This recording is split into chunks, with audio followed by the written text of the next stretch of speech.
Coach, how have you seen these players just adapt to this new system that they're being thrown at? Yeah, they're working really hard. It's taking time. Again, everything that we do is a little bit different. They have to unlearn a lot of things that they spent 18, 20 years learning.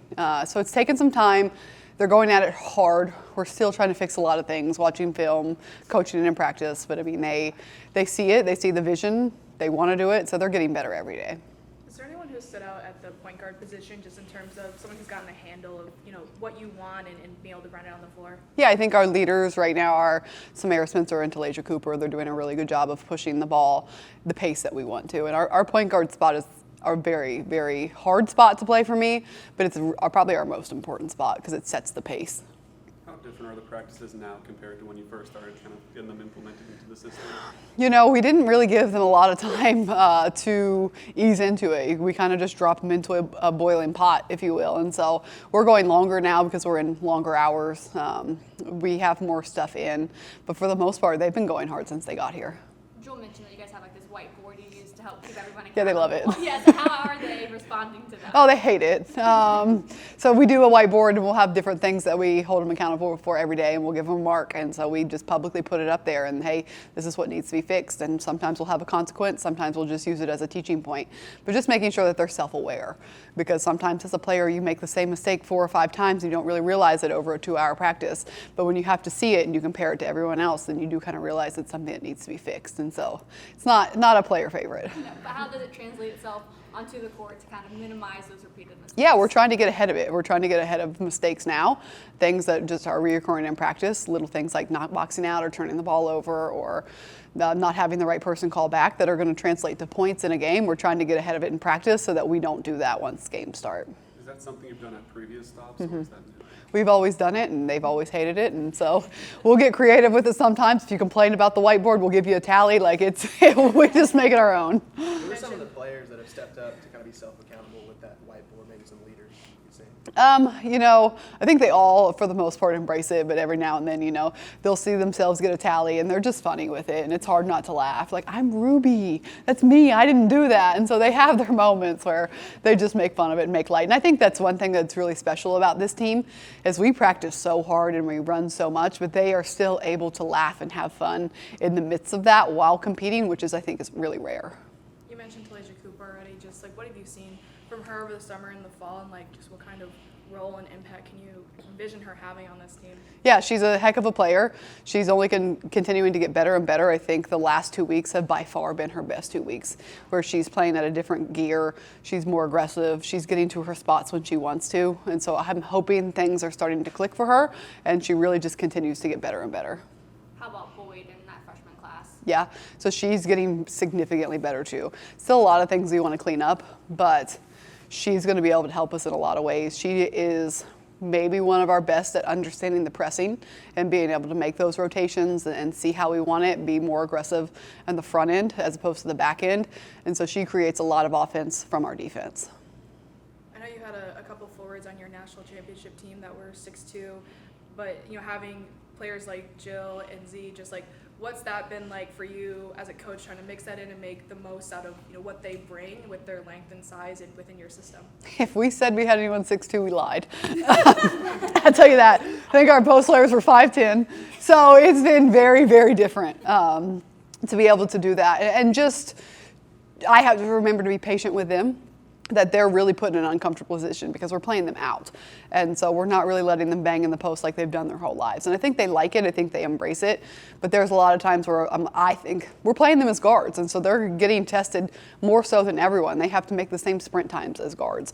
They have to make the same defensive rotations as guards. So they probably have it the worst, and they're doing so well because they're still finding ways to gain us possessions by rebounds, scoring off a pick and roll action. They can both shoot the ball very well from the outside, and they're only going to get stronger the more comfortable they get.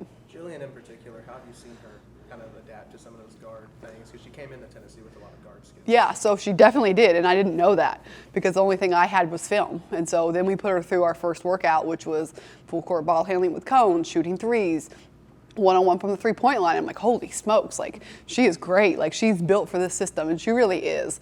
And so she just needs to be a little bit more comfortable pushing through, playing faster. Other than that, she has the skill set 100% to play outside. You said before before that you really won the lottery with this group. Can you just elaborate on how, you plan to see them develop throughout the season? Yeah, I think that they have a very high ceiling. I don't think we're anywhere close to it right now, which is good, as you don't really want to be.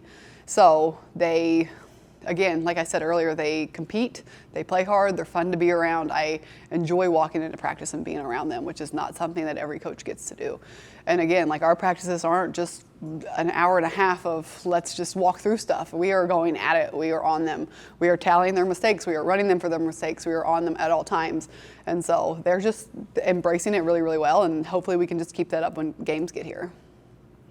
What do you like about the balance you have on the wing? You have, some really talented three-point shooters, but you also have some guards who can really get downhill from that position. Just have they given you the balance that you're looking for out there on the wing? Yeah, we're getting better. I think for a long time we were struggling hitting shots at speed. We're getting to the point where Tess and Jewel and Ace, they're knocking down shots quickly. And so that's good. And so it opens up driving lanes for our drivers. And our drivers are doing a really good job of creating those shots for those players. And then we have a nice mix of like Samara and Ruby and Talasia that can do both. And so I do like the balance on that end, which is so important to what we do. Have you been able to get to Neyland yet to see a football game? We have been on the road recruiting heavily. So we will have two big, really, really big visits coming up for the next two. And we have a lot of great players in, so I'm really looking forward to it. What's it look like on the defensive end? I'm sure you've had players have players on this roster that maybe aren't as comfortable in a press, and none of them have played in a press like yours at that pace. Just how do you, on an individual level, kind of try to bring players along on the defense? Yeah, so I mean, we're watching film. I'll watch film with players before practice every day. We'll watch it as a group, so we'll really teach it individually and as a whole. And then we'll have days in practice. I don't really like these days in practice. I like to let players play through things, but where we stop it every single time you're wrong. Stop, go again, stop, go again. So they're at the point now where they know what they're doing wrong. They just have to fix it in real time. I've been kind of dying to ask you. Sorry, I don't. If anyone else, do you know Joe Masula? When you guys were assistants at Glenville, were you friends at that time? Yeah, it's kind of crazy. We were both assistant coaches, I think, for that brief window, the same time, the same year. I'm good friends with his wife. I went to college with his wife, and so small world on that end. So it's a kind of interesting that we both came out of the same tiny town, population 1,400. What is it about Glenville that you guys have similar career arcs in terms of really finding success, making a huge jump early in career? Is there something about Glenville State that produces these coaches? I think Glenville State is a phenomenal place to be when it comes to sports. It's a great sports town. You can fall in love with sports there. You have a great fan base, great facilities. And so I think a lot of people will be young, and we both were young when we first started. I think it was probably both our first coaching jobs. And you can get burnt out and you can go to the wrong place and realize this is not what you want. Well, Glenville is a place where you go and you fall in love with the sport, and you can see just such a bright future for yourself because people really treat you, kind of like here, where people really treat you like, oh, you're a big deal because you're part of a sports program. Justin got hired by the men's side of things. What are his probably impressions of Rick Barnes? He loves Rick Barnes. And he'll just come home and he'll just be so amazed at the type of coach that Rick is, about how he is always on them, the standard that he holds them to, and just the way he coaches. And it's been really, really helpful for me, honestly, to come back and hear what's going on that side of the gym. Taking any pointers and bringing it over to Lady Vols then? Yeah, there are some times where I'm like, okay, well then I don't feel so bad for, keeping tallies on a whiteboard. Like other people are holding a standard as well. And from everything I have heard about Coach Barnes, his standard is elite and he'll never waver from that. I'm a little bit different on that end where I will let them play through mistakes. But it just really confirms that, all right, like he's a Hall of Fame coach. He made it to the Elite Eight. He's right next door. Like we're all right. Has he given you a specific piece of advice since you've been here that's maybe stuck with you with your own team? Not that pops to my mind, no. All right, thank you, Coach. Thank you, guys.